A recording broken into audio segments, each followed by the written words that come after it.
A Primeira Guerra Mundial, que terminou em 1918, deixou uma Europa devastada. O Tratado de Versalhes, assinado em 1919, impôs duras condições à Alemanha, a culpando pela guerra e exigindo enormes reparações financeiras, perda de territórios e a limitação de seu exército. Esse tratado não apenas humilhou a Alemanha, mas também semeou o ressentimento que, mais tarde, seria explorado pelos nazistas. O Tratado de Versalhes foi assinado em 28 de junho de 1919, sendo um acordo formal que pôs fim à Primeira Guerra Mundial, estabelecendo as condições de paz entre as potências vencedoras e a Alemanha, que foi considerada responsável pela guerra. O tratado foi negociado na Conferência de Paz de Paris, onde as principais potências aliadas, França, Reino Unido, Itália e Estados Unidos, se reuniram para definir os novos termos geopolíticos da Europa e do mundo após o conflito. Alguns pontos-chave do Tratado de Versalhes são: Ponto 1. Responsabilidade pela guerra, cláusula 231. A cláusula de culpa da guerra, conhecida como Artigo 231, atribuía à Alemanha e seus aliados a total responsabilidade pela eclosão da Primeira Guerra Mundial. Esse artigo era altamente controverso, pois muitos consideravam que a culpa era compartilhada entre diversas nações, mas o tratado impôs à Alemanha a responsabilidade exclusiva. Isso gerou enorme ressentimento entre os alemães, que sentiram-se injustiçados e humilhados por essa imposição. Ponto 2. Reparações de guerra. A Alemanha foi obrigada a pagar enormes reparações de guerra para os países vencedores, principalmente França e Bélgica. O valor total dessas reparações foi fixado em cerca de 132 bilhões de marcos, cerca de 33 bilhões de dólares da época, uma quantia que a Alemanha jamais conseguiu pagar integralmente, o que causou uma grave crise econômica no país. Ponto 3. Perda de territórios. O tratado também resultou na perda de territórios significativos para a Alemanha.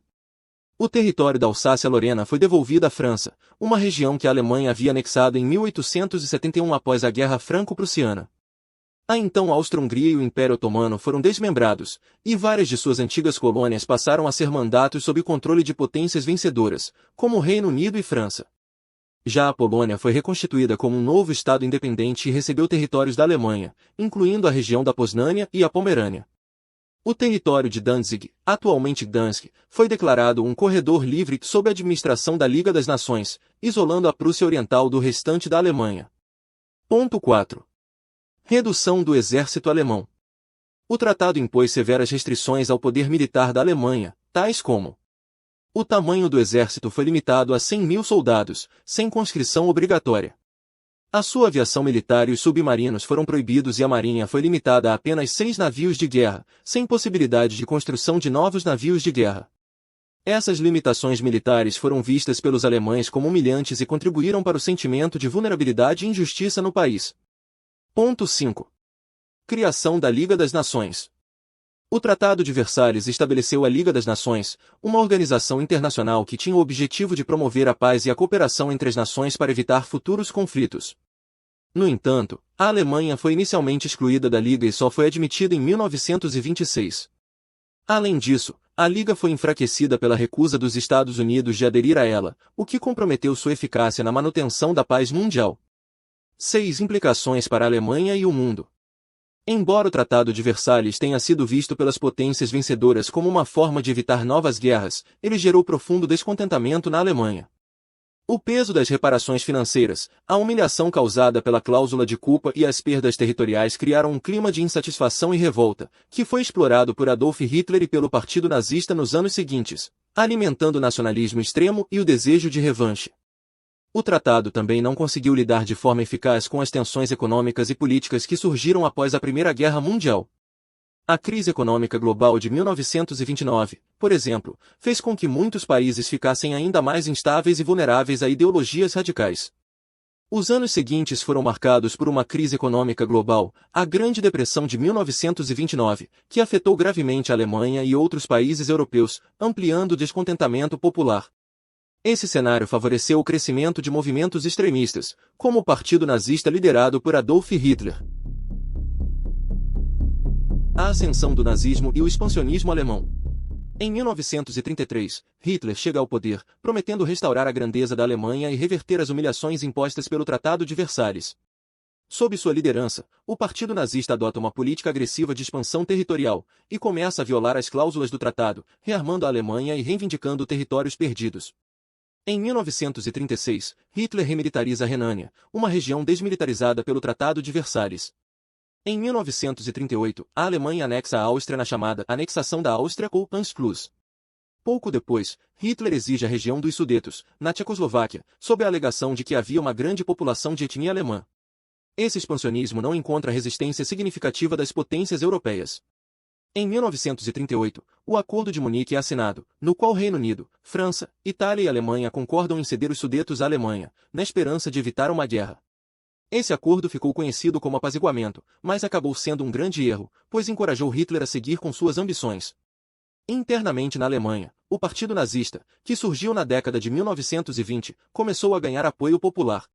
Hitler e seus seguidores prometeram restaurar a grandeza da Alemanha, combater o comunismo e reverter as humilhações impostas pelo Tratado de Versalhes. Além disso, Hitler ofereceu uma visão de uma Alemanha forte, que deveria expandir-se para garantir recursos e espaço vital, Lebensraum, para sua população.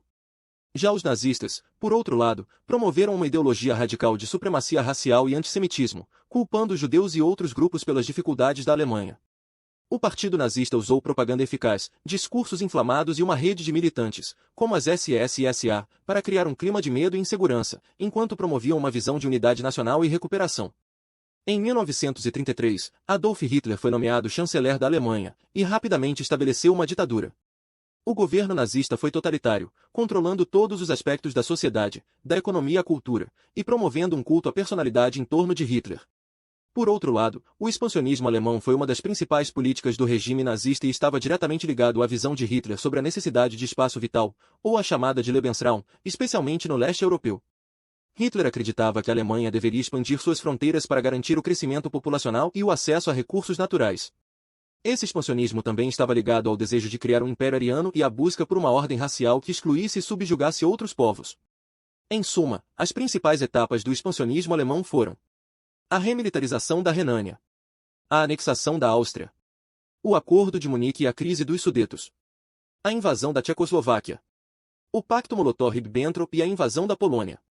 Em março de 1939, a Alemanha invadiu a Tchecoslováquia. Em setembro de 1939, sem nenhum aviso, Hitler invadiu a Polônia, um passo que fez a França e o Reino Unido declararem guerra à Alemanha, marcando o início da Segunda Guerra Mundial. Mas a história da Segunda Guerra Mundial não se limita às potências ocidentais. Em 23 de agosto de 1939, uma reviravolta diplomática ocorreu. A Alemanha e a União Soviética, que até então eram inimigas ideológicas, assinaram o Pacto Molotov-Ribbentrop, um acordo de não agressão que dividiu a Polônia e estabeleceu esferas de influência na Europa Oriental. Esse pacto permitiu que a Alemanha atacasse a Polônia sem medo de uma intervenção soviética, e foi o fator crucial que levou à invasão simultânea das tropas alemãs pelo oeste e soviéticas pelo leste, resultando na divisão da Polônia entre os dois países. A rápida queda da Polônia foi um marco na guerra. As potências do eixo, Alemanha, Itália e Japão, estavam agora em guerra com as potências aliadas, incluindo a Grã-Bretanha, a França e os Estados Unidos. A Segunda Guerra Mundial foi sem dúvida um reflexo de um mundo que não soubera lidar com as consequências da Primeira Guerra Mundial. O Tratado de Versalhes, a ascensão de regimes totalitários como o nazismo e o militarismo japonês, a política de apaziguamento e os pactos secretos criaram um cenário perfeito para o conflito global. O mundo já estava à beira da guerra, e os eventos de 1939 e 1941 finalmente empurraram as potências mundiais para um confronto que duraria até 1945 e alteraria para sempre o curso da história. A Segunda Guerra Mundial, que começou com essas tensões acumuladas e erros diplomáticos, nos ensina a importância de evitar a diplomacia da rendição e o apaziguamento diante da agressão. Como sempre, esperamos que a história nos ajude a não repetir os mesmos erros. Se você gostou do vídeo, não se esqueça de deixar seu like e se inscrever no canal para mais conteúdos sobre história. E, claro, compartilhe com seus amigos. Até a próxima!